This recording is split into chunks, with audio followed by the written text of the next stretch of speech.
ucap Roni. Aku cuma minta makan.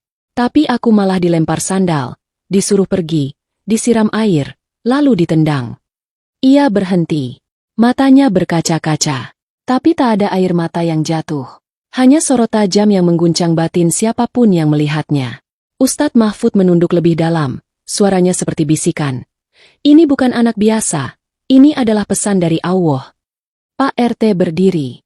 Dengan suara lantang tapi bergetar, ia berkata, Roni, maafkan kami.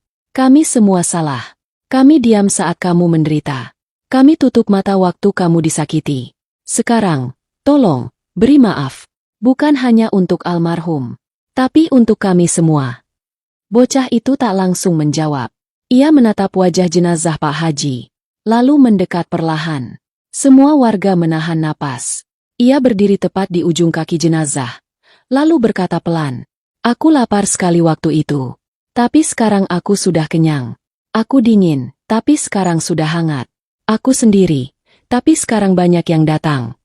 Ia diam. Lalu dengan tangan kecilnya, ia menyentuh ujung kain kafan. Dan, untuk pertama kalinya sejak kemarin, kelopak mata jenazah Pak Haji perlahan tertutup sendiri. Warga menjerit kecil. Ada yang menangis histeris. Ada pula yang sujud di tempat. Tapi belum selesai. Karena detik itu juga, dari bawah rumah, terdengar suara keras seperti tanah longsor. Namun hanya terdengar dari dalam rumah. Groro! Lantai bergoyang. Ustadz Mahfud berteriak. Angkat jenazahnya sekarang. Cepat! 6 orang kembali mengangkat tandu. Dan kali ini, tubuh itu terasa ringan. Seolah tak ada beban sama sekali. Bahkan terlalu ringan untuk ukuran tubuh orang dewasa. Pak RT memimpin barisan. Semua bergerak ke arah kuburan. Warga berbondong-bondong mengikuti dari belakang. Tapi saat melintas di gang dekat pohon pisang, seseorang menyadari sesuatu. Anak itu, mana Roni kecil itu? Semua menoleh. Pak RT memutar tubuhnya. Matanya mencari ke sekeliling. Tak ada. Bocah itu hilang. Tak ada jejak kaki. Tak ada suara langkah. Seolah menghilang begitu saja. Pak Dasuki terduduk di pinggir jalan. Tubuhnya gemetar. Dia bukan anak biasa. Dia datang bukan untuk menerima sedekah, tapi untuk membawa pesan. Dan jenazah Pak Haji, kini benar-benar diam. Wajahnya tenang. Tidak lagi pucat, tidak lagi menyeramkan. Tapi suasana desa masih menyimpan getaran aneh. Karena belum semua terjawab. Dan belum semua termaafkan. Langkah demi langkah membawa jenazah Pak Haji menuju pemakaman desa. Matahari siang terasa redup. Tertutup awan abu-abu tebal meski belum mendung. Warga berjalan diam. Tak ada yang berani berbicara. Seolah setiap orang sedang membawa dosanya sendiri. Begitu sampai di pemakaman, liang lahat yang telah digali sejak kemarin kembali diperiksa. Ustadz Mahfud memimpin doa. Para penggali kubur berdiri di samping lubang, siap menerima jenazah. Semuanya berjalan pelan, hati-hati. Seolah siapapun tak ingin membuat kesalahan sekecil apapun. Tandu perlahan diturunkan. Wajah-wajah menegang. Ustadz Mahfud memberi aba-aba. Turunkan. Namun begitu tubuh jenazah menyentuh bibir liang lahat, tiba-tiba bumi berguncang. Tidak kuat, hanya sebentar. Tapi cukup membuat tanah di sekitar lubang itu merekah. Terdengar suara cerak halus dari dalam perut bumi. Beberapa batu nisan bergeser sendiri. Para penggali mundur. Salah satunya, Pak Sahroni, berteriak. Tanahnya nolak, Pak Ustadz. Tanah ini dingin, tapi bukan dingin biasa. Warga kembali panik. Bunyai Halimah beristighfar terus-menerus. Anak-anak kecil mulai menangis. Dan dari arah barat, awan mendadak menggulung cepat. Angin bertiup kencang menerbangkan dedaunan dan abu tanah dari lubang makam. Suara azan zuhur menggema dari masjid. Tapi terdengar lirih dan bergetar. Pak RT mendekat ke liang lahat. Ia menatap lubang itu. Kenapa? Sedekah sudah dibagikan. Mata jenazah sudah tertutup. Ustadz Mahfud berdiri dengan mata tertutup. Bibirnya bergerak pelan membaca doa. Lalu ia membuka mata dan berkata, ruhnya belum dilepaskan sepenuhnya. Masih ada yang tertahan, bukan hanya karena menolak maaf, tapi karena hati yang sombong tak pernah bertobat. Ia melanjutkan, selama hidupnya, Pak Haji selalu merasa paling benar. Suka merendahkan orang miskin. Tidak pernah benar-benar menyesal. Tidak pernah minta maaf. Pak Dasuki menggigit bibir, lalu berseru. Aku tahu, beliau sering bilang kalau fakir miskin itu malas. Kalau anak yatim cuma pembawa masalah. Dan dia pernah bilang, kalau bukan karena dia, desa ini akan rusak. Suara gemuruh terdengar pelan dari langit. Semua mata memandang ke atas. Awan semakin gelap. Beberapa tetes hujan mulai jatuh. Dan saat itulah, seekor burung hitam melintas rendah di atas liang lahat.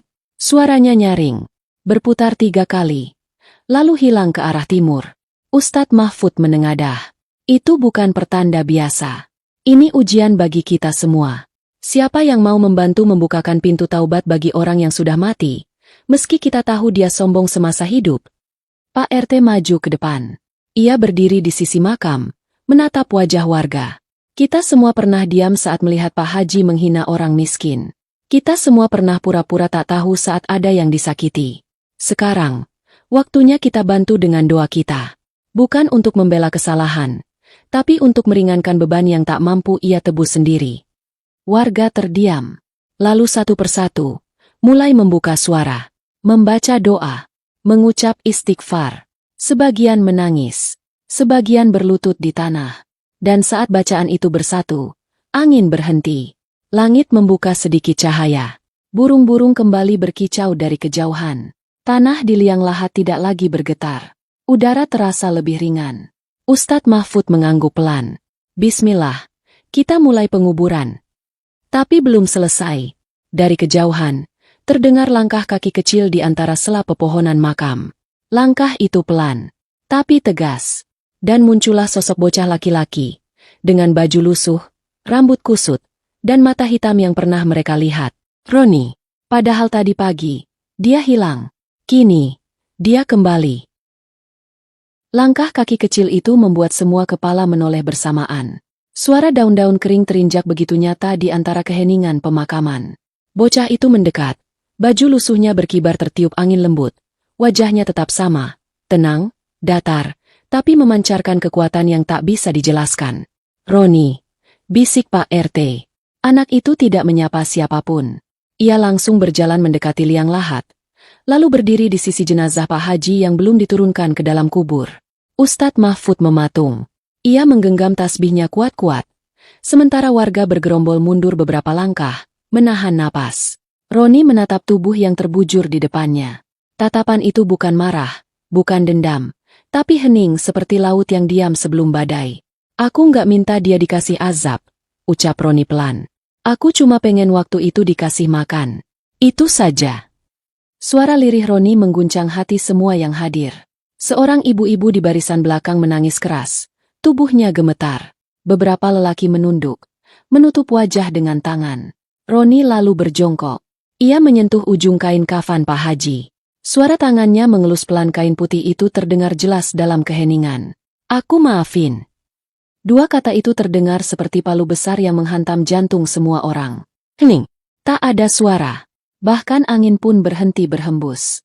Tiba-tiba, dari dalam liang lahat, tanah yang sebelumnya tampak padat mulai melunak. Aroma wangi samar menyeruak. Tidak tajam, tapi cukup membuat dada terasa lapang. Pak RT memberi isyarat. Sekarang waktunya. Para penggali kubur kembali mendekat. Tangan mereka lebih mantap. Tubuh jenazah diturunkan perlahan. Tidak ada gangguan. Tidak ada guncangan. Tanah menerima tubuh itu seolah tak ada beban sama sekali. Dan saat jenazah sudah benar-benar berbaring di dasar liang, Roni berdiri. Ia menatap Pak RT. Aku nggak akan lama. Cuma mau pastikan dia nggak sendiri di sana. Pak RT bergetar. Roni, kamu sebenarnya siapa, nak? Roni tersenyum. Aku cuma anak kecil yang pernah lapar. Tapi Allah sayang sama anak kecil yang disakiti. Dia utus angin. Dia utus kita. Lalu tanpa berkata apa-apa lagi, Roni berbalik badan. Langkahnya pelan menuju jalan setapak di tepi pemakaman. Pak Dasuki berlari kecil ingin menyusul,